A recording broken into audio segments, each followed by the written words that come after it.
Good morning. It is 7:04. Jumping on just a little early to send out the notifications that I'm on. Just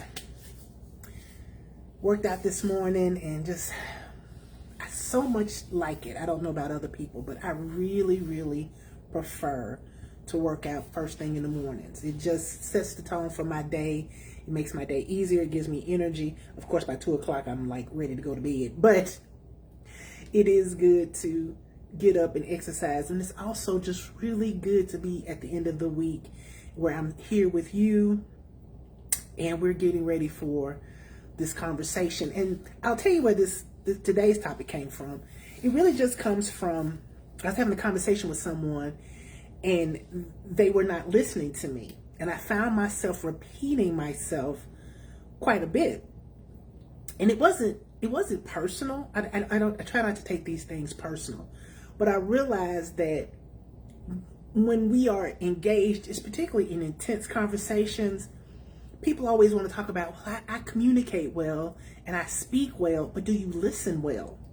Do you really take the time to understand what comprehension is? Because listening is just not someone speaking and you're listening to what they're saying, but there's an element of comprehension. And if you can't take the time to stop and listen, you're not going to comprehend what the person is saying. So I've kind of started giving a summary. So let's just dive in.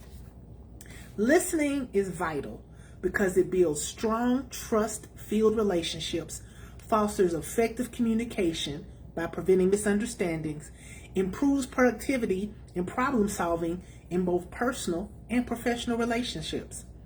It enables individuals to gain deeper understanding, to show empathy and respect, learn new information, and resolve conflicts, ultimately creating a more compassionate and productive environment for everyone. So a lot of times when you think about that environment, you think about a work environment, but just think about how much better we would be as a society if people really took the time to listen. And because when we listen, we create that compassionate and productive environment. So why should we listen? 3 reasons. 1, it promotes learning. Listening is a powerful way to assimilate knowledge, learn new perspectives, and improve academic and overall learning performance. Research shows that we learn more from listening than talking. So I like to read. I love to read.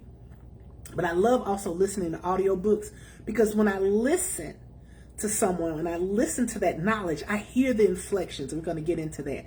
And I can understand, particularly when someone's speaking and they have passion about it, and I'm really interested in what they're saying, it gives me an opportunity to gain new knowledge. We learn more from listening than we ever do from talking. It increases our self-worth. Feeling heard and understood contributes to our personal well-being and self-worth. So when you know, good morning, Miss Gay, I love you. Thank you so much. I appreciate your continued support every week. And not just every week, but just all the time. I appreciate you. Thank you for joining me today. And so when we are effective communicators, but we're effective listeners, we understand what people are saying and they feel heard and understood. And when we are effective listeners, we feel heard and understood. And it adds to our personal well-being and personal growth, because who doesn't want to be understood? Who doesn't want to feel like in relationships that people are listening to them and can relate and have compassion for them? And number 3, listening develops problem-solving skills. By gathering all the relevant information, active listening promotes or improves your ability to identify and solve problems effectively. So what happens when we're not good listeners, when we just hear parts of the problem, or we are listening to speak, which we're going to get into later, we're not able to problem solve. We're not able to understand really what the issue is. We just dive in and we want to solve the problem, but we're not listening to what the issue is. And sometimes you want to resolve something that seems like it's easy and immediate, but really we have to think about what is the next level. What am I really listening to? So by listening, and having that effective listening, we develop really good problem solving skills. So why is it so difficult for people to listen? There are cognitive and psychological factors as well as environmental and habitual issues. So let's talk about the cognitive and psychological reasons why people don't listen. Number one, it's actually cognitive because our brain thinks faster than we're speaking. The brain can process thoughts much faster than a person can speak. While someone may talk at a rate of 125 words per minute, the listener, our brain, can process up to 400 words a minute. This excess mental capacity can cause the mind to wander and fill in the blanks with other thoughts. So because we cognitively can hear more words than what's coming out of somebody's mouth, we begin to, if we're not effective listeners, begin to fill in the blanks. Does anybody ever?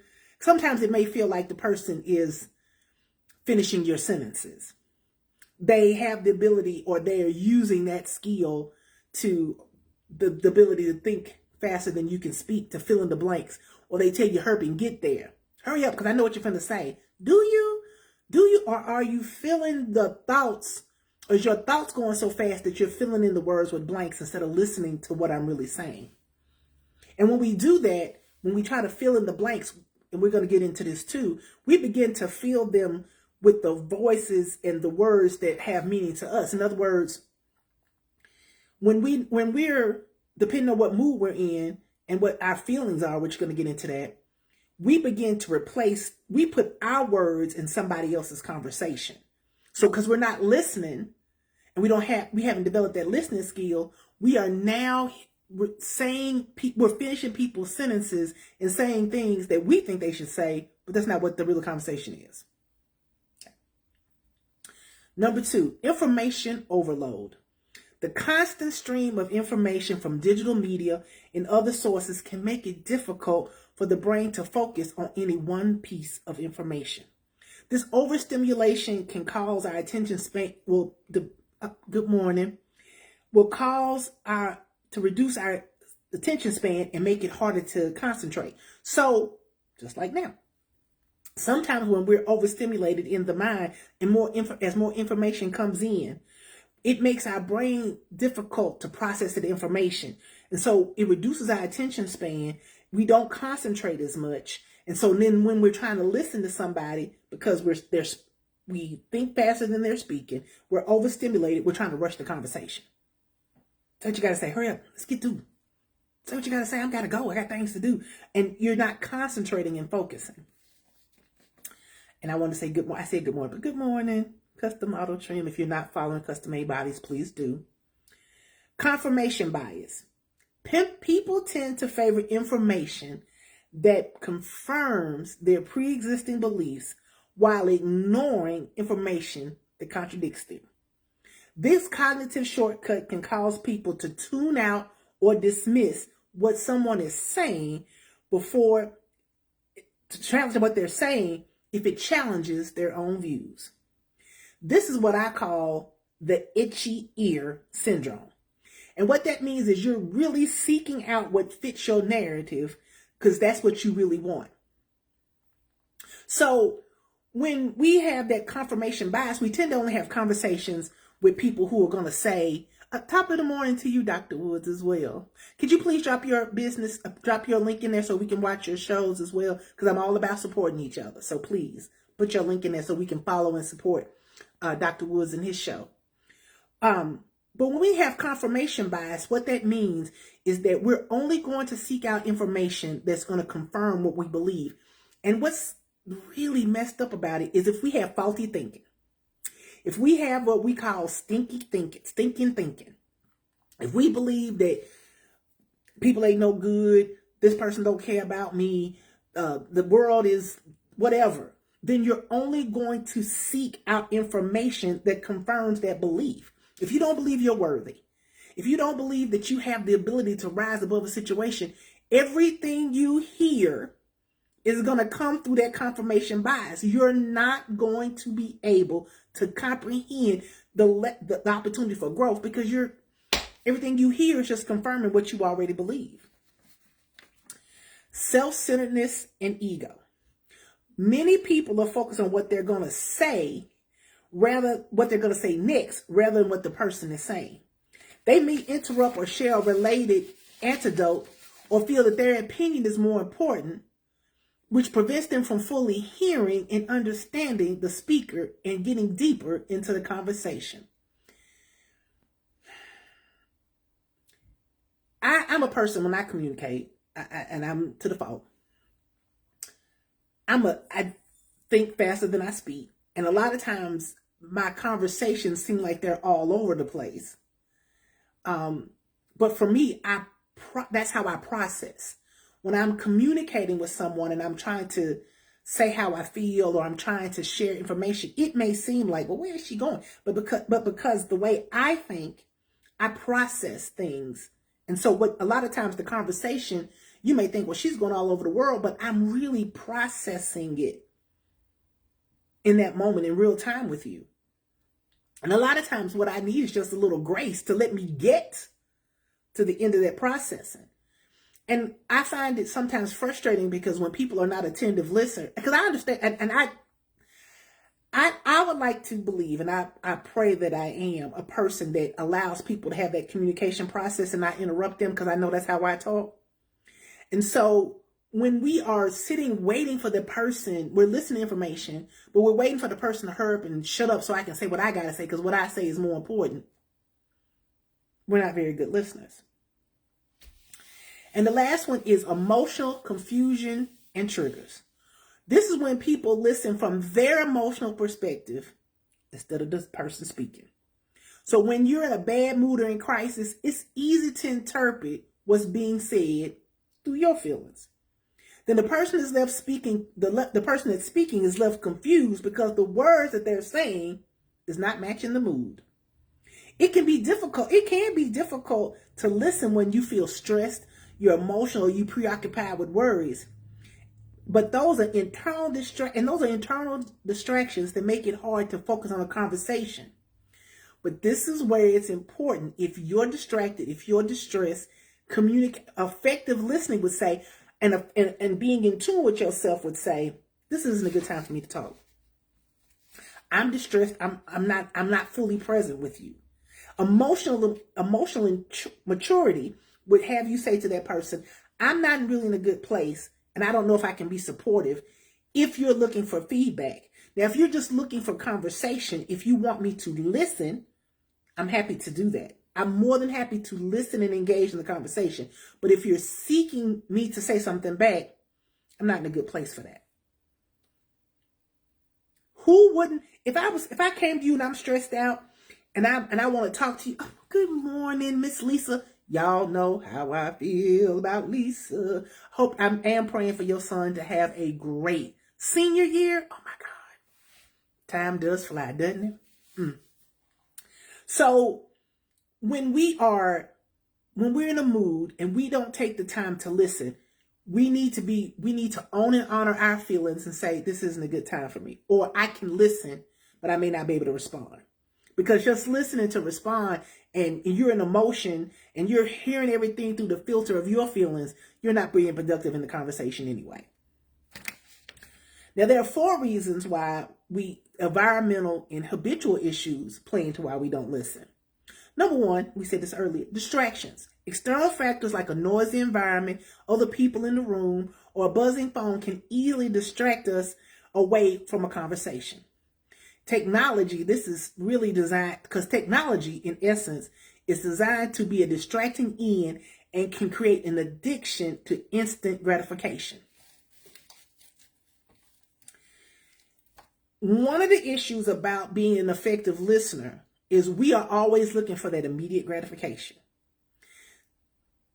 And this is really true with social media and people getting on what I call keyboard gangsters, and they're talking crazy to each other. You don't really know each other, but that instant gratification, I can be able to say what I want to say, and I'm caught up in this environment.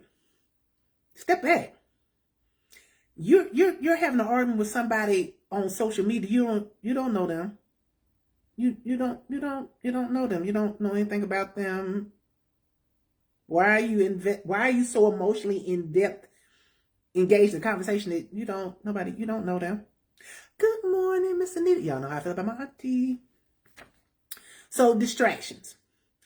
Number 2, perceived inefficiency. Many people assume that they are already good listeners and don't make the conscious effort required to improve. They believe that I've heard enough and mentally check out of the conversation. Let me repeat that. Many people assume that they're already good listeners and don't make the conscious effort required to improve. So the misnomer is if you can communicate, you can listen. That's not true. A lot of people can talk, but listening is a skill, and we're going to get into that. But you have to be a listener, you need to be intentional. You really have to intentionally still your mind so that you can feed in and tap in to the person who's saying something. A lot of people want us to tap into what they're saying, but we don't want that same energy. We don't provide that same energy. Now I'll get to that later. Not feeling a connection. If you're a listener, if you don't feel connected to in the conversation of the person you're speaking to, you're less motivated to invest in that intention. This is especially true if someone's over-explaining or jumps from one topic to another like I do. But again, I'm a processor. And my conversation is a process. I try to, anyone who talks to me for a long period of time, I tell them I'm a processor. I may go around. But if a conversation is erratic, or mostly if you just don't feel like I can relate to this person, there are people that reach out to me and ask me questions and talk to me. And I'm respectful, but I can't connect. I don't relate to certain things.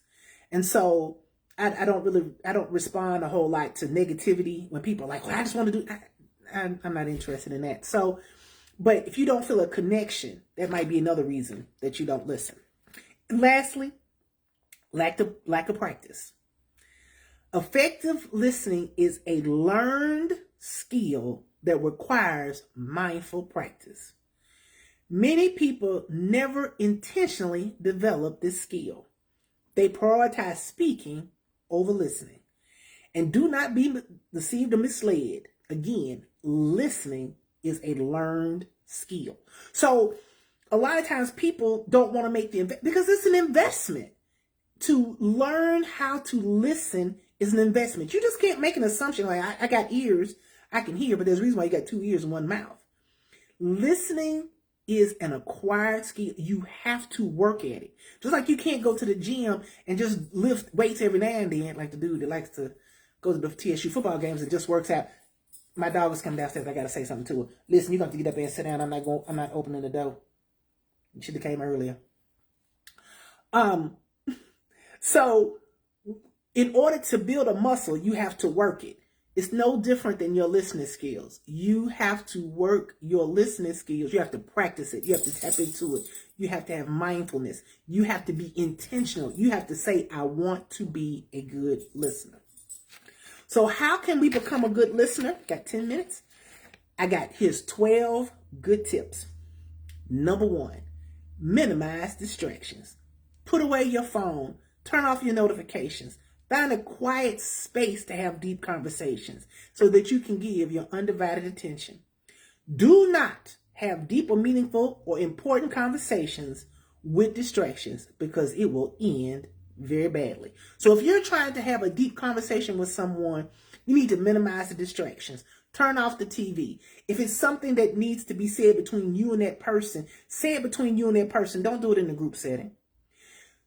I've learned the hard way that there are some conversations that need to be had one-on-one, not in a group setting, so that you can give your undivided attention so that you can respond. Number 2, cultivate mindfulness. Be present in the moment. Avoid daydreaming or planning your response while the other person is speaking. Sit with them. So when you cultivate mindfulness doesn't mean that you're always sitting around chanting. I think times of meditation are important, but mindfulness just means I'm present. I'm here. I'm listening. Even if I don't say anything, I'm present with you. Number 3, Pay attention to nonverbal cues. Watch somebody's body language. Watch your body language. Like leaning in, nodding, and maintaining eye contact. Show that you're engaged and open to what's being said. Because if you're sitting like this, or you got a frown on your face, or you got an attitude, why would anybody want to talk to you? Because you come across as unapproachable.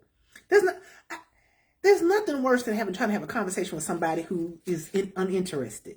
But then when you stop talking, they say, well, keep talking. Well, why am I going to talk? Because you're not listening. You're not engaging. Your nonverbal cues are letting me know that what I'm saying is not important. So I'm going to shut up. So pay attention to the nonverbal cues. Not only what they're doing, but what you're doing. See if you're leaning in. See if you're sitting back. See if you got a frown on your face. Watch those things. Number 4, listen for the intended message. Focus on the conversation's meaning rather than hearing what you expect to hear. Also, pay attention again to their facial expressions and tone of voice. If you go into a conversation and you are looking for things to be said versus focusing on the conversation, you're going to be disappointed. Pay attention. Listen for the intended message. Number 5, avoid premature judgment.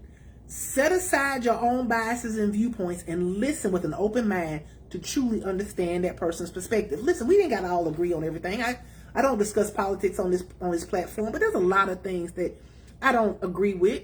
But that doesn't mean that the other people have to believe what I believe or say what I say. I'm open to hearing other people's opinions because my mindset is everybody has their opinion, and I'm not going to diminish somebody because they don't think like I think or believe what I believe. But I do believe that part of my responsibility is to not have judgment. So I walk into a conversation, let them, but that doesn't mean I have to down them. Walk in with no judgment. Encourage the conversation. Use small verbal keys like or tell me more to show that you're listening and encourage them to continue, especially if clarification is needed. There's nothing worse than someone you're talking, the person's just effective listening. Encourage them. Say, yeah, I hear you. Keep talking. Those are easy words to say. Ask open-ended questions. Ask questions that start with a how, what, or can you tell me more about this? That shows that you want more information and you are showing genuine interest. So when you start off with what I do, or what I say, those are I statements and those don't promote conversations. Ask open-ended questions. How? What? How are you feeling about that? And I know I get accused of well, you sound like a therapist, but no, those are open-ended questions. That just means I'm a good listener because I want to know more. And open-ended questions are going to elicit more information. Number 8, paraphrase and summarize.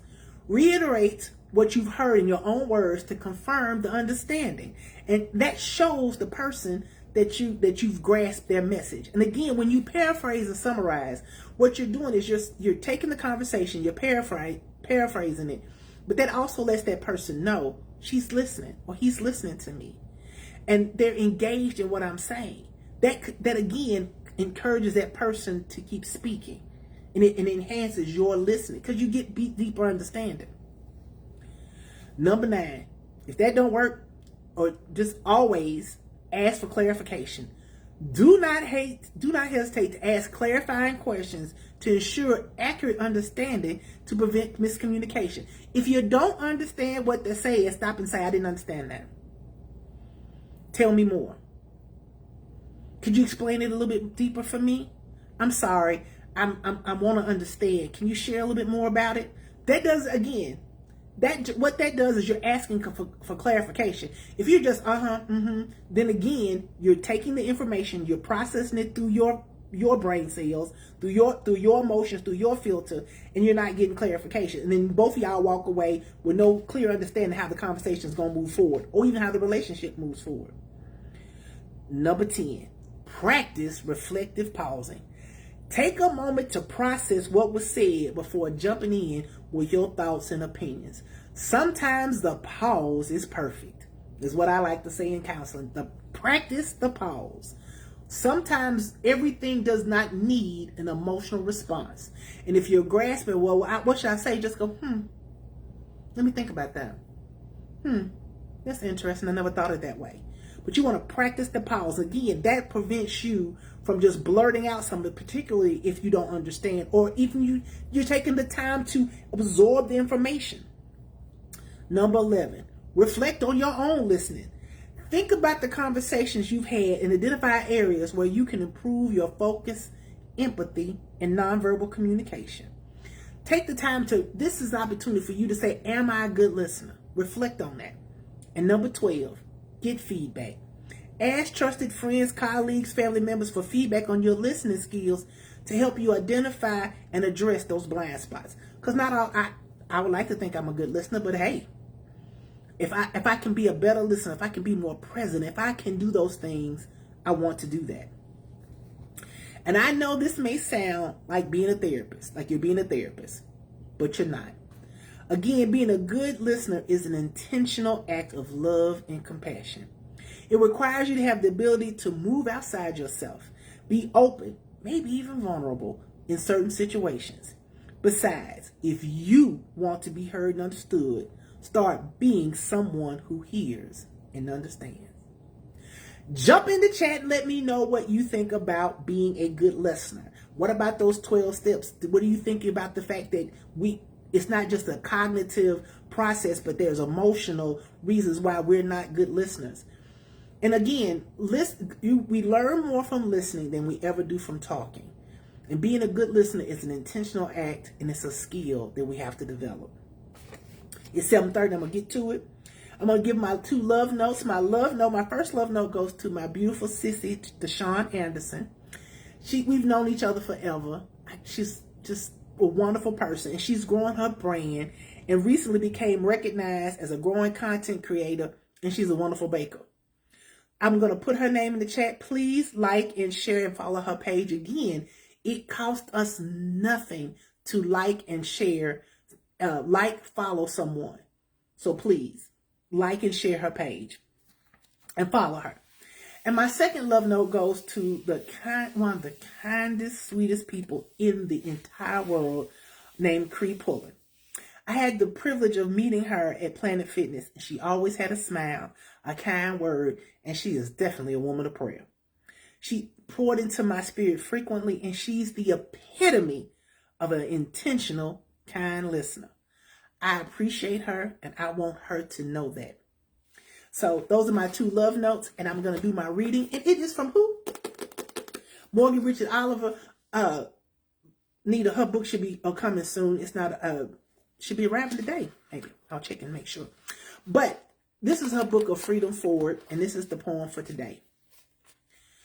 Patience, long-suffering, restraint, and the calm acceptance of revelation always seems to be perceived as weakness to people who do not possess those strengths. It comes off as not being able to stand up for yourself, proof of guilt in some case, or the lack of personal power, when it is the exact opposite. Wisdom reminds us that if we cannot control our minds, mouth, and movements, then we will struggle to manage our lives, the opportunities that have been aligned for us, and the people we were meant to cross paths with. Morgan Richard Oliver, the Freedom of Forward. And I want to thank you today for joining me. I cannot express enough how grateful I am, not just for the likes and the shares and the follows. I just value that this is an opportunity that, again, I believe in God, has given me to share this platform, but it couldn't be done without you. So again, give yourself a hand clap. I appreciate you. Let's like and follow everybody in the chat. And I hope everybody has a great day and a great weekend. I'll see y'all next time.